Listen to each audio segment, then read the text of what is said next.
Hello, once again. This is your host, Frank Weber of It's a Frankly Hairy podcast. Welcome again to the forest. So glad that you could be here with me today. As you may have noticed by now, I'm not sure that I really have a tremendous niche on this show, although you could say it's kind of all over the place, talking about current events or various philosophies, things like that. I'm doing some batch recording today, so I'm going to be kind of all over the place. Several episodes here to air in the next few weeks. It's the week after Memorial Day.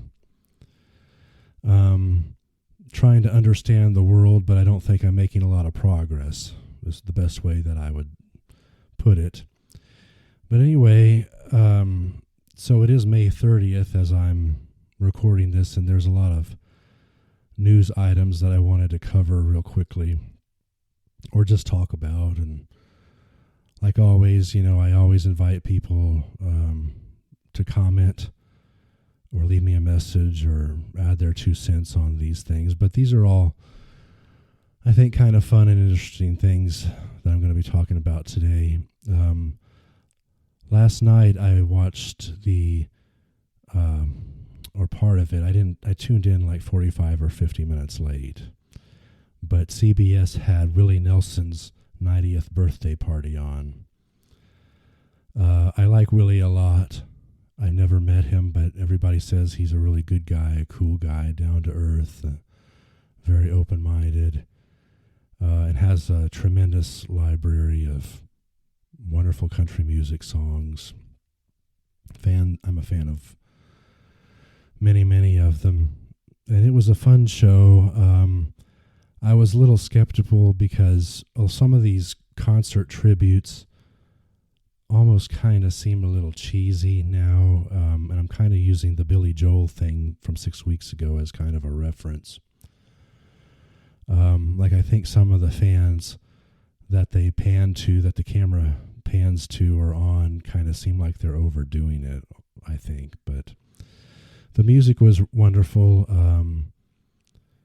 The first act that I saw was Miranda Lambert, and she's still a lovely young woman, and I saw her once at the State Fair of Texas performing, and she had this bodysuit on with a cape and a cowboy hat, and since it was early in the show and I hadn't seen much of the show yet, I kind of thought she was going to fly off and try to rescue the show or something crazy like that. But she did a good job, and Willie played with a number of other people. Sheryl Crow and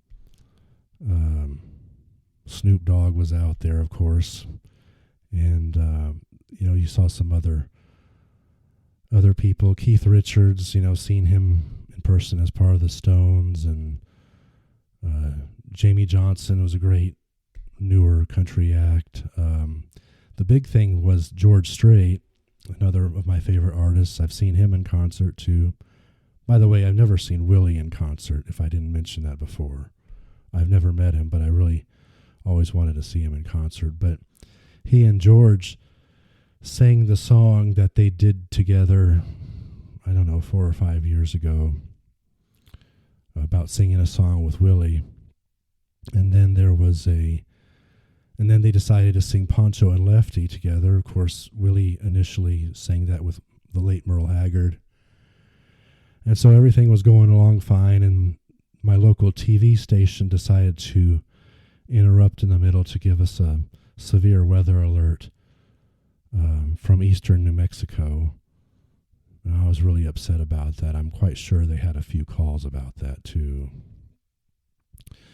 But overall, I enjoyed the show, and I think it was a lot of fun. The part that I saw seemed to be much better than the Billy Joel thing from a few weeks ago. Not that you can really compare the two artists all that well, but I thought it was worth commenting on. We don't see a great deal of country music programming in prime time outside of award shows and Christmassy type stuff, and So that was great. Happy birthday, Willie, on the chance that you might be listening. We love you. I really think you're one of the best in all of country music and its history. I didn't quite understand. The only other thing I'll mention here, I didn't quite understand this, is that he was wearing this straw hat that was autographed by somebody. I mean, I assume it wasn't autographed by himself, but then I have to kind of wonder, like, who exactly could have done that or why he would be wearing it in a concert like that. But anyway, it was a fun time. I enjoyed it. I wanted to mention that there. The other thing that some of you who have listened to this show and maybe a little bit of the other show know about is that I'm a big Lexi Thompson fan. I tend to think that in recent years she's made a huge contribution to the LPGA. Anyway, she's not quite 30. I think she's going to turn 30 in February. But she's been on the tour since sometime in her teens, I think. I don't remember exactly what year that was, or I don't know, probably been on the tour at least 15, 16 years, something like that. But anyway, she announced as they're building up to the U.S. Women's Open that she's going to be retiring at the end of this season. So that's probably right before Thanksgiving or maybe Christmas. I'm not sure exactly what the time frame is on the tour, but it's very sad to hear that. I love Lexi in case she happens to be listening too. We're really going to miss you on the tour. I know, and I think she's planning on coming back and playing in a part-time role, sort of like Annika Sorenstam or one of those folks, which is fine. I mean, so she doesn't necessarily go away completely, but she doesn't always get a lot of coverage now. She's had trouble with her wrists, and while she remains pretty competitive, she hasn't won a tournament in about 5 years. And anyway, I saw an article about her that was really good. I can't remember what the publication was. I'm terrible at remembering the publications and authors, and forgive me on that, but it sounded really good. Like, she, being a professional golfer, she was kind of like a celebrity, and it made it sound like she wanted to be more interactive with fans.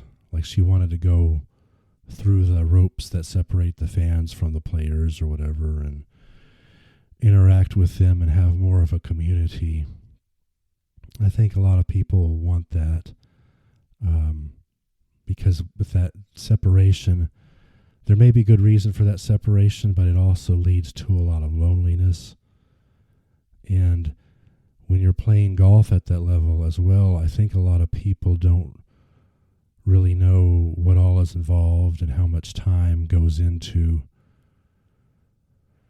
practice and preparation for the tournaments. They don't just play 4 days a week and take the other 3 off and party and clean their houses or whatever chores they're doing.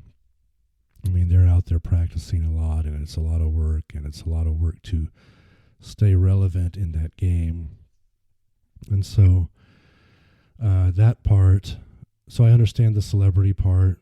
I kind of want to be known to my fans as well. I want to interact with them. I want people to really love me or hate me. In either case, you're establishing a reaction in somebody. If they don't care, that's the worst thing. And then you kind of want people to understand what actually their lives are really like. You know, I'm in a profession as a dentist that I've been wanting to leave and really leave behind, and a lot of people don't know what all goes into it. I mean, we don't just go in and fix teeth or fix problems. I mean, there's a lot of stress involved, and actually a lot of physical and mental issues that sometimes arise that can really affect us. And it looks like an easy job, but it's definitely not. But anyway, I think Lexi was kind of saying the same thing about her playing golf on the LPGA. And so again, we're going to miss you, Lexi. We love you, and we'll watch you the rest of this year and whenever you come up for tournaments after that. I, of course, would be remiss if I didn't comment on the effect this may have on the entire tour. Because as all of you know, that I feel like the LPGA has a big presentation problem. Part of that is the solar sleeves that Lexi pretty much does not wear, almost never, which is great. I think that helps the presentation a lot. And of course, the tour has other things with its broadcasts.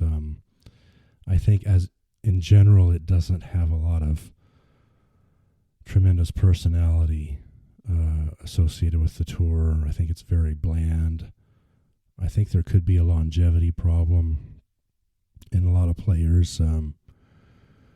Lexi retiring before 30 is kind of unusual, but if it's right for her, then it's right for her. But what I'm saying is that I think the LPGA is probably going to be worse off for Lexi leaving, and I don't know if they have the right thinking or wherewithal to correct a lot of the issues that plague that sport. You know, the talent is there and great golfing.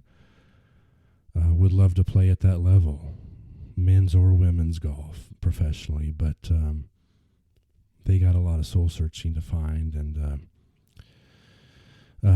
really enjoyed seeing Lexi out there. Seems very sweet, passionate, attractive young woman, and we got some time left with you, so we look forward to that. And the last thing I want to cover on this particular episode, something that I've noticed observationally, in 2024, well, first of all, let me backtrack. I know in the old podcast last October, I did a tribute to Suzanne Summers, who had passed away from breast cancer. Now, since 2024 started, I seem like I don't hear as much about celebrity deaths. And I don't know if that's because I'm under a rock, or I just didn't hear about it, or sadly, hopefully they're not just being ignored or not covered. But I mean, there's been at least a couple of people this year that I wanted to just briefly mention. I just enjoyed their work when I was a little bit younger and whatnot, but I found out several weeks later that Steve Lawrence had passed away. He died around March 7th. And he was more of a singer, like on variety shows and things like that. But I remember him acting, I can't remember his character's name, but he was in the Blues Brothers and the Sauna Scene. Like, he gave advice to the band as they got back together. And apparently he was also in the second Blues Brothers movie. I believe that was Blues Brothers 2000, which I saw only once, I believe, so I don't really remember him in it, like the original. But he also played a very fascinating character in The Lonely Guy, which starred Steve Martin and Charles Grodin, about this apparently demographic of men who couldn't meet and date women or something. It was hilarious. It was from 1984, and Steve Lawrence played the opposite of the lonely guy. He was the guy who got all the girls and made Steve and Charles all mad in the movie. So I was very sad to hear that he had passed. And another one that's a little bit more recent, just a few weeks ago, was Dabney Coleman, who was originally from Austin, which is where I was born and mostly raised. He passed away, and he was in a ton of stuff, particularly in the 70s and 80s, and I'm probably not even going to be able to remember all that he was in, but I know he was in North Dallas 40 as one of the teams. So he was the general manager, maybe. I don't know. But then he was in that movie with the kid from E.T. that was filmed in San Antonio. I think that was Cloak and Dagger or something like that. And then he had Slap Maxwell TV show. He played the Hugh Hefner type guy in Dragnet movie with Tom Hanks and Dan Aykroyd. And I know there were some other ones that for some reason Oh, yeah, he was the boss in 9 to 5, right? Yeah, okay. That's one that I remember. Okay, that was a good one. Just in so much stuff. Both those guys were a big part of my childhood, so I'm kind of just going on a rant a little bit about why I didn't hear more about their death and why it didn't seem to be reported or celebrated a little bit more. Maybe I'm just going crazy. Maybe I have been under a rock, but I just wanted to pay a brief tribute to those, and if you feel so inclined to check out some of their work, it's I didn't know either of those guys. I didn't know a lot of people, but it's sad to see people that you saw in movies or otherwise invited into your home in a way, and saw them in your childhood, and now they're no longer with us. So anyway, that's about all I have for this episode. I'm going to go ahead and record a couple of others here in just a minute. But I thank you for listening. Thank you for visiting the forest today on It's a Frankly Hairy podcast. I look forward to seeing you again next week. And as always, tell family and friends about us, hit subscribe. This is getting to be a better and better show, I feel. Thanks a lot. See you next week. Bye.